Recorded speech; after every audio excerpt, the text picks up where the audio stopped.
शहर से लेकर गांव तक हर गली मोहल्ले में हम आएंगे आपके पास और उठाएंगे आपकी आवाज। खबरों से रूबरू रहने के लिए आ गया है प्राइड इंडिया न्यूज। देखते रहिए खबरें सिर्फ आपकी।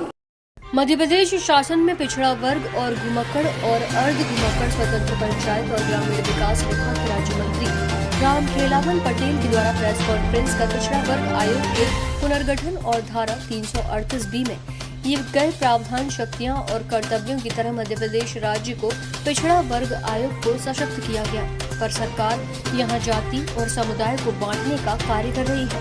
हम किसी जाति का या समुदाय का विरोध नहीं करते, पर राजनीतिक पार्टियां कब तक जाति के नाम पर राजनीति करती रहेंगी और देश की जनता को जाति के नाम पर बांटती रहेंगी। एक तरफ सरकार कहती है कि सभी को समानता का अधिकार है और एक तरफ SC, ST, OBC और सामान्य वर्ग के नाम पर देश में राजनीति करते हैं। देश में जातिगत आरक्षण बंद कर आर्थिक आधार पर आरक्षण देना चाहिए, पर सरकार अपना वोट बैंक बनाने के चक्कर में जाति की राजनीति खूब करती है।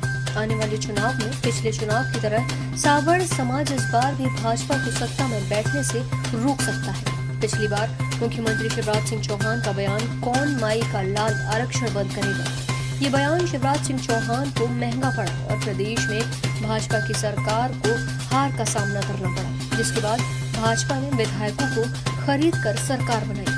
अब देखना ये होगा कि भाजपा द्वारा खेले गए जातिगत कार्ड पर की गई राजनीति क्या रंग लाती है। क्या भाजपा उपचुनाव में जीत हासिल कर पाएगी, ये सबसे बड़ा सवाल है। Ankit Sharma, district bureau chief, Satna, Madhya Pradesh. बेहतर से बेहतर काम किया है। प्राइवेट अस्पतालों को भी अधिकार दिया है, सरकारी अस्पतालों में भी सुविधा हो रही है।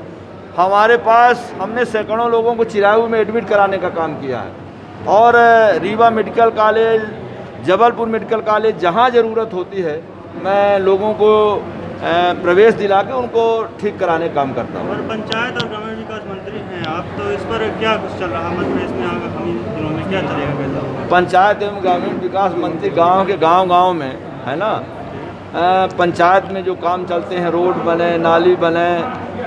अभी हम मंत्री बनते ही जो गांव में 10 फीट की PCC रोड बनती है उसमें 2-2 फुट दोनों तरफ मुर्मीकरण हो, इसका मैंने नियम बना दिया।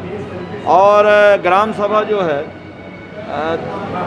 कम से कम हर महीने हो और उसमें जो है आपके ग्राम सभा में वीडियोग्राफी हो, जिससे यह ना हो कि सरपंच जो है उसको खाली छोड़ दे, फिर जो मर्जी आए लिख ले। सारे नियम में सुधार करवाए हैं।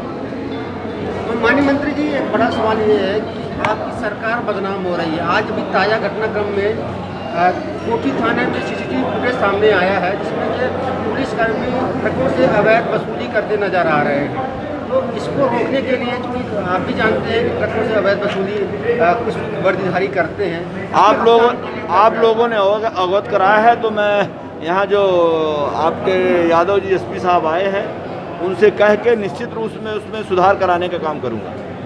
चुनाव के विषय में क्या कहना है? मध्य प्रदेश उपचुनाव को लेकर आप क्या कहना चाहेंगे इस वक्त की स्थिति, क्योंकि इस वक्त माहौल बिगड़ा हुआ मध्य प्रदेश में, इसका क्या कहना? मध्य प्रदेश जब से भारतीय जनता पार्टी की सरकार बनी है, विधायकों ने, माननीय मंत्री जो थे, विधायक थे, इस्तीफा दिया है। उसी दिन से भारतीय जनता पार्टी ने अपनी तैयारी शुरू कर दी है। आने वाले चुनाव में 2800 सीटें जीतकर भारतीय जनता पार्टी रिकॉर्ड बनाएगी। जिन लोगों ने कांग्रेस को वोट दिया है उपचुनाव में, वो फिर से भाजपा में लड़ेंगे तो जनता विकास के नाम पर वोट देती है।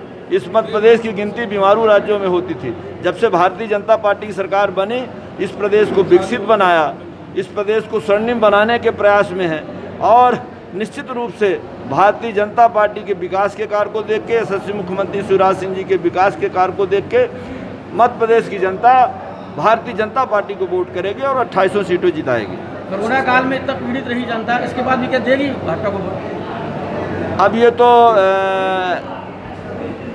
अंतर्राष्ट्रीय कोरोना काल की समस्या थी, राष्ट्रीय नहीं।